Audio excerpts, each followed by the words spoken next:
बिस्मिल्लाहिर्रहमानिर्रहीम अस्सलाम वालेकुम। अभी हम लेक्चर अपना वन डिस्कस कर रहे थे चैप्टर नंबर 4 में इलास्टिसिटी ऑफ डिमांड में। अच्छा, अभी हमने डिस्कस किया था कि what is elasticity of demand and what is the meaning of elasticity, what are the types of elasticity. तो हम दोबारा इसी को डिस्कस करते हैं।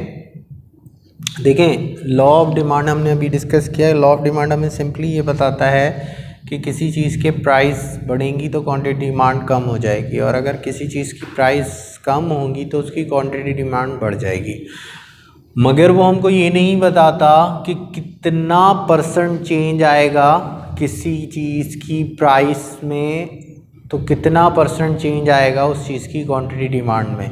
लाइक मैकडोनल्ड KFC वाले कितनी परसेंट अपनी प्राइस डिक्रीज़ कर देंगे तो उनकी कितनी परसेंट सेल इंक्रीज़ हो जाएगी।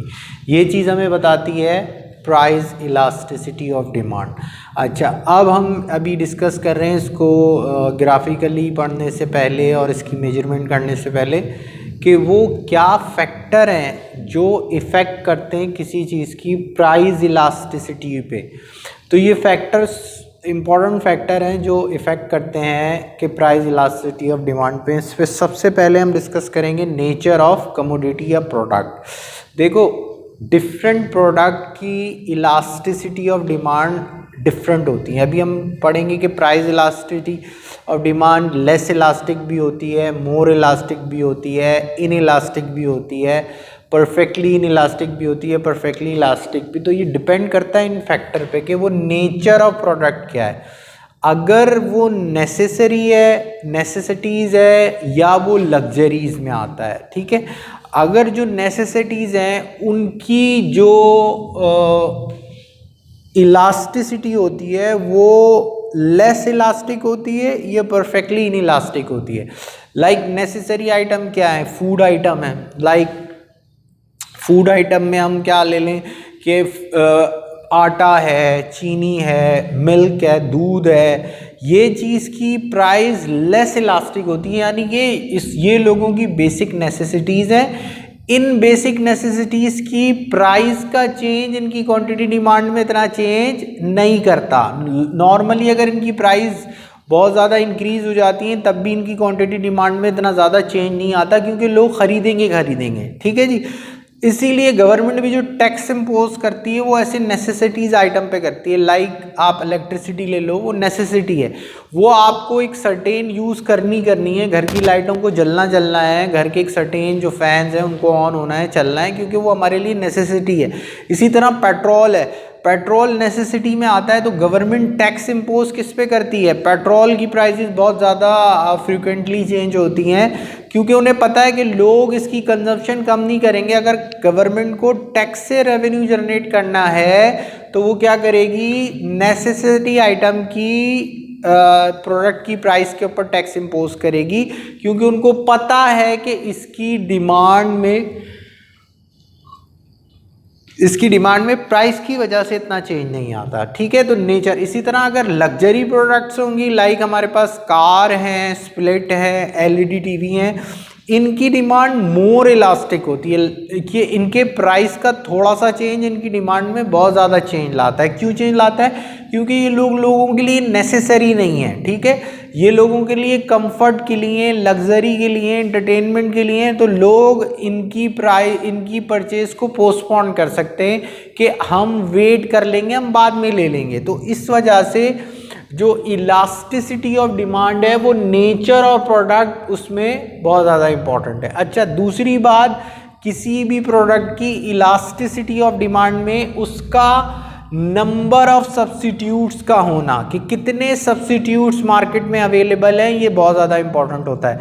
अगर less number of substitute market में किसी उस प्रोडक्ट के होंगे तो उसकी डिमांड भी लेस इलास्टिक होगी, और अगर मोर सब्स्टिट्यूट मार्केट में इजीली अवेलेबल होंगे तो उसकी डिमांड मोर इलास्टिक होगी। देखो, लाइक पेप्सी का सब्स्टिट्यूट कोक है। ठीक है, पेप्सी का सब्स्टिट्यूट कोक है। लिप्टन ले लें हम, टपाल ले लें, या और बहुत सारी टी इंडस्ट्री के अंदर लोग हैं, उनके सब्स्टिट्यूट अवेलेबल हैं।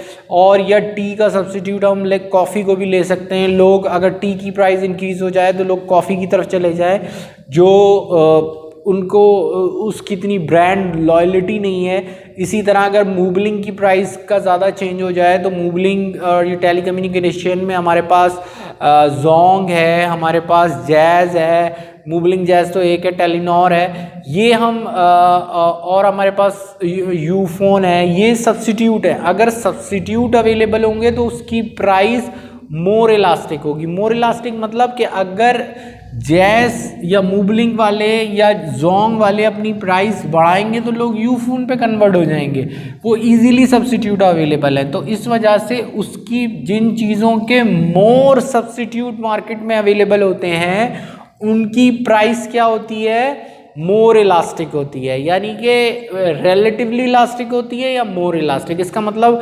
रिलेटिवली इलास्टिक या मोर इलास्टिक, इसका मतलब हम अपने आगे लेक्चरों में भी इसको ग्राफिकली भी समझेंगे। अभी आप समझ लें कि जिनके नंबर ऑफ सब्स्टिट्यूट मार्केट में ज़्यादा अवेलेबल होते हैं उनका क्या होता है, प्राइस का चेंज से उनकी क्वांटिटी डिमांड में ज़्यादा चेंज आता है, तो उसको रिलेटिवली इलास्टिक या मोर इलास्टिक कहते हैं। Durable versus perishable goods. देखो पेरिशेबल गुड्स क्या होती हैं, जो जल्दी ख़राब होने वाली प्रोडक्ट्स हैं। लाइक मिल्क है, मिल्क का एक टाइम होता है, अगर आप उसको फ्रीज़र में नहीं रखें तो वो फिर ख़राब हो जाता है। इसी तरह फूड आइटम है, फ्रूट्स हैं हमारे, लाइक बनाना है, केला है, अमरूद हैं, इसी तरह ये मोर पेरिशेबल हैं, ये ओवर द नाइट ख़राब हो जाते हैं। लाइक मैंगो है, ये थोड़ा सा ड्यूरेबल है, थोड़ा सा चलता है।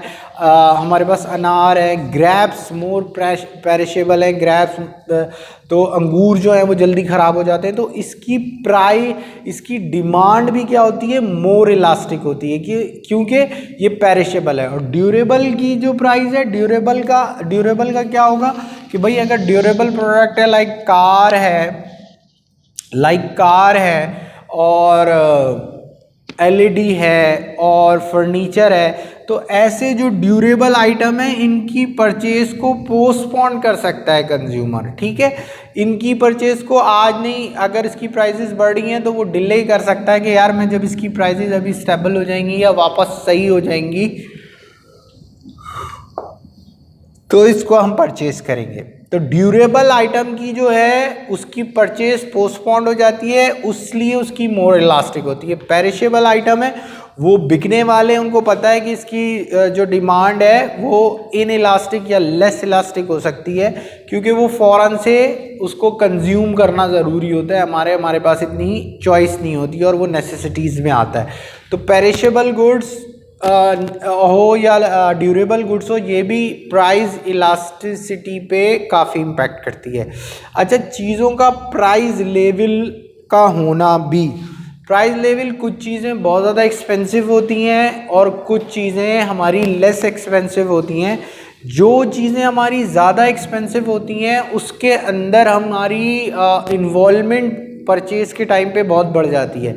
लाइक अगर आप गाड़ी ख़रीदने जाएं तो गाड़ी आप ऐसे नहीं जाते कि आप सुबह गए और आपने रास्ते से गाड़ी ख़रीद ली, ऐसा नहीं होगा। आप बहुत सारे लोगों से कंसल्ट करते हैं, नेट पे देखते हैं, लोगों से पूछते हैं, रिश्तेदारों में पूछते हैं कि यार आपने गाड़ी ख़रीदी थी, कितने की है, कहाँ से मिलती है, ये वो।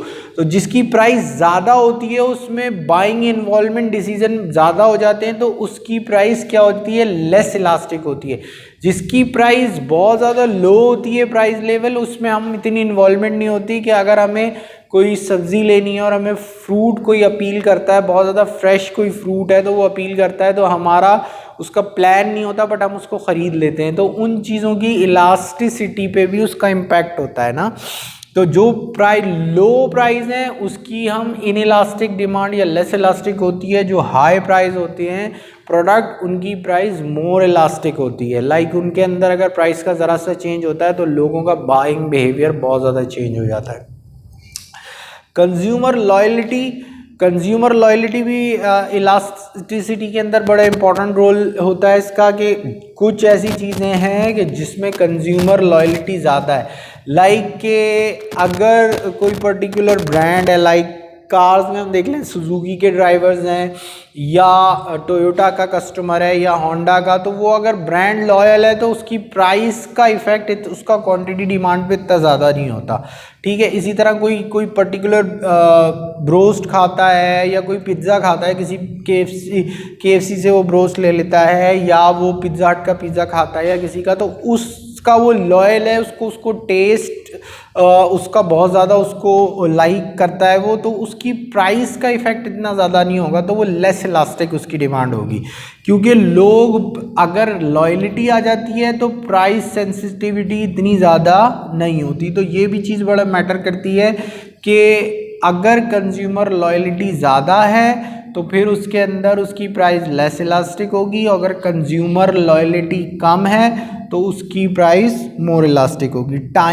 टाइम भी बहुत इम्पॉर्टेंट है। टाइम देखो, जितना आपके पास टाइम होता है, अगर कोई चीज़ आपके पास बहुत ज़्यादा नेसेसरी है और वो आपके पास इतना टाइम नहीं है कि आप दूसरे सब्स्टिट्यूट की तरफ जाएं, तो उसकी प्राइस जो है परफेक्टली इनइलास्टिक या लेस इलास्टिक हो सकती है। लाइक इसमें लाइफ सेविंग ड्रग्स हैं। अगर आपका कोई पेशेंट है वो हॉस्पिटल में और उसको डॉक्टर कोई मेडिसिन प्रिस्क्राइब करता है, कोई इंजेक्शन प्रिस्क्राइब करता है या कोई भी टाइप ऑफ मेडिसिन हो, तो उसमें आप ये नहीं कि यार मैं अभी नहीं ले रहा, इस मेडिकल स्टोर से मुझे महंगी मिलेगी, अगर मैं वहाँ जाके ले लूँ वहाँ मुझे सस्ती मिलेगी, क्योंकि आपके पास टाइम नहीं होता। You don't have enough time to find out the perfect substitute या लेस प्राइस प्रोडक्ट। तो जब टाइम आपके पास शॉर्ट होता है तो वो इनइलास्टिक हो जाती है। जब यू हैव इनफ टाइम, आपके पास अच्छा खासा टाइम है, लाइक आप कार ख़रीद रहे हैं, लाइक आप कोई क्लोथ ख़रीद रहे हैं, तो आप एक जगह से दूसरी जगह जाके उसको अच्छा बेटर प्राइस पे उसको ले सकते हैं। तो अगर आपके पास टाइम ज़्यादा है तो उस चीज़ की प्राइस जो है वो मोर इलास्टिक होगी, और अगर आपके पास टाइम कम है, लाइक लाइफ सेविंग ड्रग आपको फ़ौरन से परचेज करनी है, तो उसमें आपका प्राइस जो है वो लेस इलास्टिक होगी। अच्छा जी, लास्ट में हम इसको डिस्कस कर रहे हैं कि proportion of income spend on the goods, कितना इनकम प्रोपोर्शनली आप उस पर स्पेंड करते हैं, ये भी आपका बहुत मैटर करता है। देखें, जैसे अभी हमने डिस्कस किया कि अगर आप एक कार ख़रीदते हैं या कोई आप हाउस ख़रीदते हैं, घर ख़रीदते हैं, तो उस पर एक बहुत ह्यूज अमाउंट आप स्पेंड कर रहे होते हैं, सालों तक आप सेव करते हैं, जब जाकर you are able to buy that type of expensive product. तो जब आप मोर प्रोपोर्शन स्पेंड कर रहे होते हैं तो उसकी जो डिमांड है वो लेस इलास्टिक हो जाती है। मतलब कि आप उसमें बहुत ज़्यादा लोगों से कोऑर्डिनेट करते हैं, अपने लोगों से व्यू लेते हैं। अगर आप नेट पे उसको सर्च करते हैं कहाँ से बेटर है, उसमें क्या क्वालिटी हैं, उसके क्या फीचर्स हैं, अगर कार ले रहे हैं तो ये बहुत ज़्यादा आप उसमें इन्वॉल्व हो जाते हैं, ठीक है। तो उसकी प्राइस क्या हो जाती है, फिर मोर इलास्टिक हो जाती है। मोर इलास्टिक मतलब आपको बता रहा है कि यार फलां जगह थोड़ा सा भी प्राइस का चेंज हो रहा है, थोड़ी सी कम प्राइस पे मिल रही, तो आप वहाँ से फ़ौरन से परचेज़ कर लेंगे। जबकि अगर कोई चीज़ के अंदर आपका इनकम स्पेंड या proportion of income less spend हो रहा है, लाइक बहुत टीनी सी प्रोडक्ट्स हैं, लाइक सॉल्ट है, लाइक मैच बॉक्स है, तो इसके अंदर आप इतना स्मॉल है कि उसके प्राइस का बहुत बड़ा चेंज भी आपको इफेक्ट नहीं करता। लाइक 2 रुपये का अगर मैच बॉक्स है वो 3 का हो जाता है, लाइक वो 50% इंक्रीज़ हो जाता है, तब भी उसकी डिमांड पे कोई असर नहीं पड़ेगा। इसी तरह सॉल्ट है, उसके अंदर भी अगर चेंज हो जाता है तो उसकी डिमांड पे इतना असर नहीं पड़ता। क्यों नहीं पड़ता? क्योंकि उस पर आपका प्रोपोर्शन ऑफ इनकम स्पेंड बहुत ज़्यादा लिटिल है। तो जहाँ पर प्रोपोर्शन ऑफ इनकम ज़्यादा स्पेंड इन्वॉल्व होता है, वहाँ पर क्या होता है, वहाँ पर फिर आपका क्या होता है कि आपकी डिमांड लेस और मोर इलास्टिक होती है, ठीक है जी।